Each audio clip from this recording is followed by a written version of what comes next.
que é melhor que um dragão chinês? 2 dragão chinês. E o que é melhor que 2 dragão chinês? 2 dragão chinês e 2 Ryzen. O que é melhor que 2 dragão chinês e 2 Ryzen? 2 dragão chinês, 2 Ryzen e um monte de memória Smart. O que é melhor que tudo isso? Tudo isso, mais o Powenetics, mais o nosso overclock e mais todos os detalhes que só o Casual Gamers pode trazer pra você. Vamos lá! Nosso primeiro dragão chinês é o Xeon E5 2620 V3. Ele é um processador da arquitetura Haswell da 4ª geração da Intel, fabricado em 22 nanômetros e possui 6 cores e 12 threads. O clock base dele é 2.4 GHz e o turbo single bate 3.2 GHz. Mas assim como todo processador Haswell, existe um macete com os microcodes que pode liberar o turbo boost para todos os núcleos, que nesse caso fica em 3.2 GHz. E é óbvio que a gente também testou ele assim. Uma das principais vantagens dele é que, diferente do Xeon E5 1650, ele já suporta DDR4, então fica mais fácil você migrar para uma plataforma mais nova depois, caso opte por ele. E outra vantagem, obviamente, é o preço. Ele é o processador mais barato do comparativo, saindo hoje na casa dos R$120 com os R$10 de frete. E para usar ele, você vai precisar de uma placa-mãe LGA 2011 V3, mais popularmente conhecidas como o X99. Apesar de que essas placas chinesas não usam bem o chipset X99, né? Mas enfim, escolhemos uma X99Z V102, que é a placa mais acessível com suporte a Quad Channel. Nós sempre damos ressalvas para as placas-mães chinesas em relação à qualidade de construção, controle de qualidade e o VRM. Com esse processador em específico, o VRM não chega bem a ser um problema, e nós já vamos mostrar por que daqui a pouco, junto com o racional de por que achamos que essa placa tem um bom custo-benefício para usar o 2620 V3. Tá, mas o que tem de legal nessa placa chinesa? Para começar, a gente tem Quad Channel, né? Todos esses slots, eles são funcionais e funcionam nos contadores de memória do processador, então a gente consegue o máximo de banda de performance possível. A gente também tem entradas USB 3.0, 4 delas, junto com mais 4 USB 2.0, então bastante entrada. A gente tem aqui SATA 3, são 6 portas SATA 3, a gente consegue conectar bastante dispositivos SSDs, HDs e afins. E a gente tem também aqui uma entrada de M2 NVMe e uma entrada de M2 SATA. Consegue usar os dispositivos aqui tranquilamente. Qual que é o problema dela? O mesmo problema de todas as placas chinesas. Tá? O VRM é bem fraco, né? A gente tem esse controlador da Intersil de 6 fases, a gente tem apenas um MOSFET de baixa por fase, que é o que todas as placas chinesas têm, né? O grande problema delas é isso aí. Até tem uma resistência bem decente, são 3 mA a 10 volts de gate drive, mas esse dissipador aqui também não ajuda, né? Isso aqui é uma piada, esse dissipadorzinho. Mas tudo bem, para o 2620 V3, que é um processador travado para overclock, até que saiu bem no teste térmico, a gente vai dar uma olhada, né? Foi bem razoável, assim, não foi nenhuma maravilha, mas acho que serve. Então tá, pessoal, vamos conhecer a bagunça aqui. A gente tem uma câmera térmica, ela está apontada direto do VRM da placa X99V102. A gente tem um multímetro aqui, ele tem um sensor tipo K, né, um termopar tipo K. Ele está plugado direto no ponto de solda do indutor da placa-mãe. Aqui a gente tem o AIDA 64 aberto. A gente vai rodar o teste de FPU, que é o teste mais pesado que tem no AIDA. Ele usa AVX, né, que faz aquelas instruções que esquentam bastante o VRM e o CPU. Então a placa-mãe está aqui, ó, ela está em pé. Não sei se dá para ver direito, vou dar um zoom aí para vocês verem. E aí agora a gente vai deixar rodando. Deixa eu mostrar junto o carinha da temperatura ali, ó. E aí a gente vai acompanhar o progresso do teste. Vamos lá. Botando para iniciar aqui. Botando para gravar aqui. Vou botar a luz aqui. E agora a gente vai ver o negócio subir. Deixa eu ajustar aí para vocês.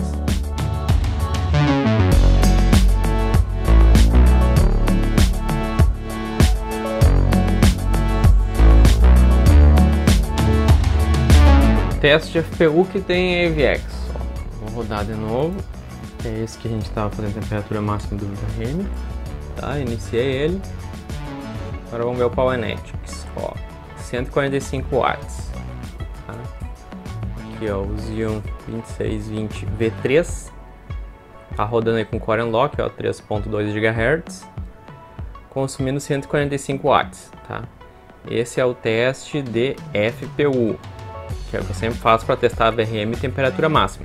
Notem que qualquer opção combinada aqui que não seja só o FPU, o consumo diminui, a temperatura do VRM, portanto, vai ser menor. Então o pessoal faz o teste de temperatura máxima, tem que fazer o teste só de FPU, tá?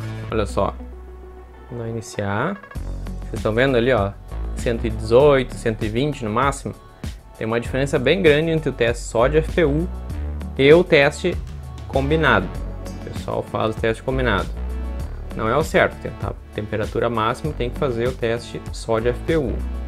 Pode ver aqui, ó, não passa de 120 watts. A frequência continua ali, ó, no máximo, tá? O Core Unlock 3.2. E até a temperatura do VRM também é menor, ó.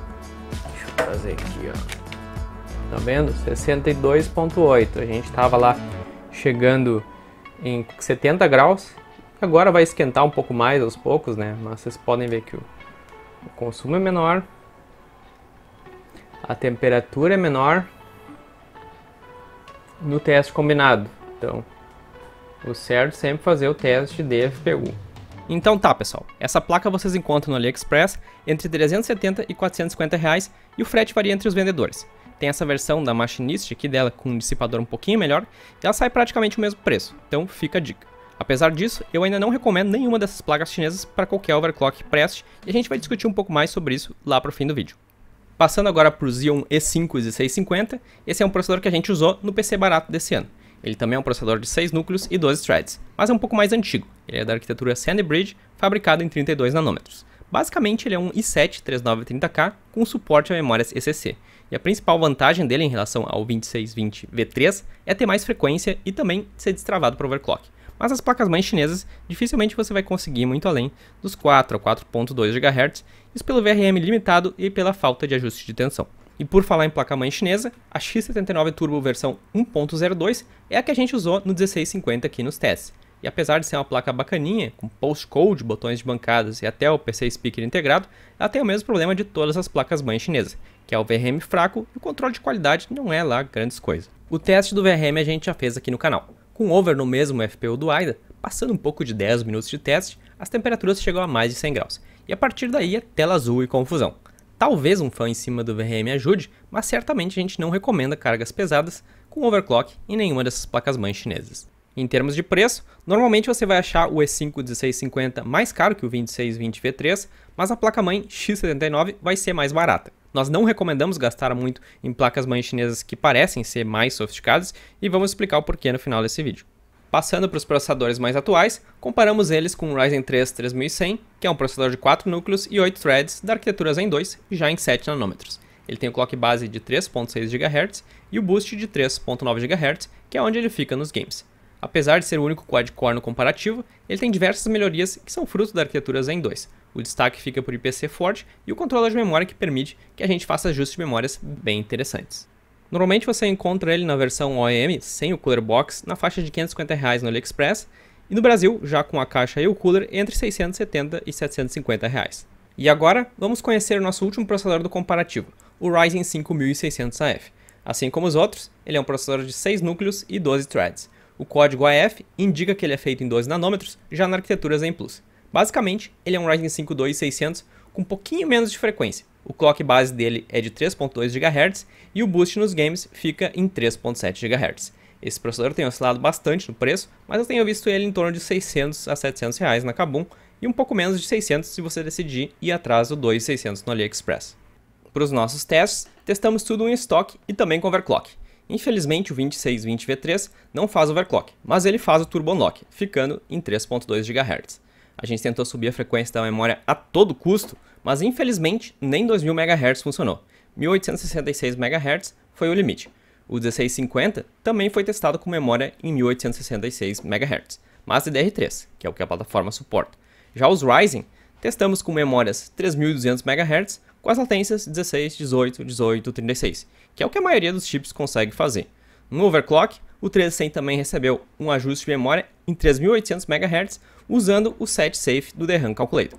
O 1600AF não recebeu ajuste simplesmente porque esse processador que eu peguei era bem ruim de memória e já foi chato pegar até os 3200 na X470 Game Plus, que tem 4 slots de memória. A placa de vídeo utilizada foi a 1080 Ti Amp da Zotac com o fan em 70%. Nos jogos, usamos Full HD com gráfico no alto. Em alguns casos a escala de resolução foi aplicada, para dar margem para a GPU trabalhar com folga. Isso está descrito nos gráficos como de costume. Nosso primeiro teste é num jogo que é o terror dos processadores. É claro que eu estou falando do Assassin's Creed Odyssey. Aqui, a gente tem uma performance bem semelhante entre os íons, fica até difícil perceber a diferença.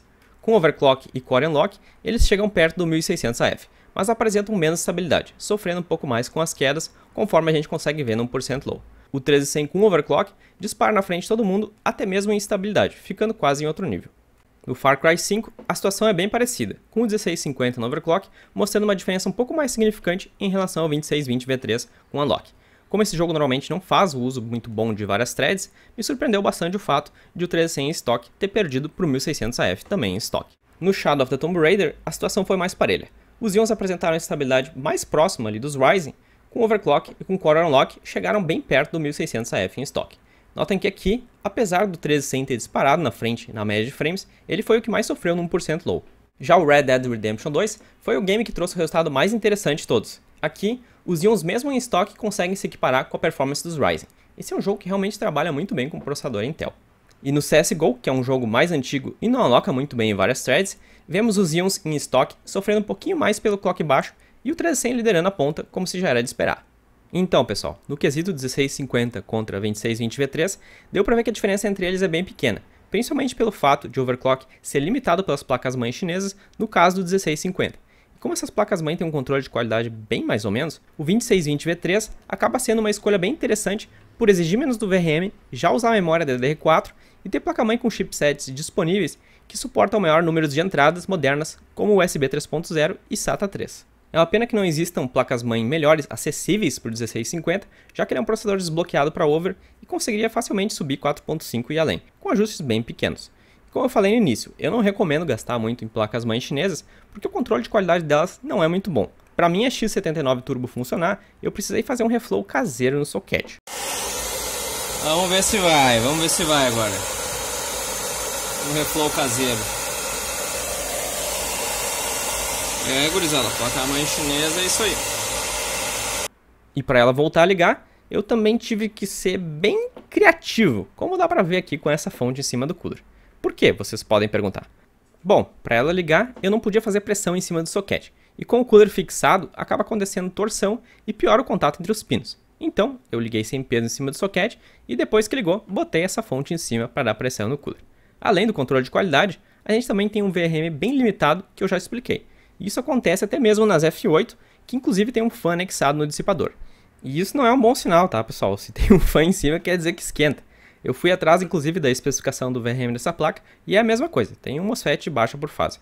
Inclusive, o Miconce já testou essas placas e não recomendou o VRM com fan. As temperaturas são menores se a gente botar um dissipador em cima que tiver mais massa e um fluxo de ar externo como um outro fan. Outros canais interessantes já em português e no Brasil, onde você vai poder ver mais conteúdo sobre essa plataforma, são o Iskander Souza, que inclusive fez um tutorial para o Turbo Unlock e também deve estar lançando um vídeo sobre essa plataforma, provavelmente hoje também, e o Ayrton, que também usa um 2620 V3 com F8 e já faz algum tempo.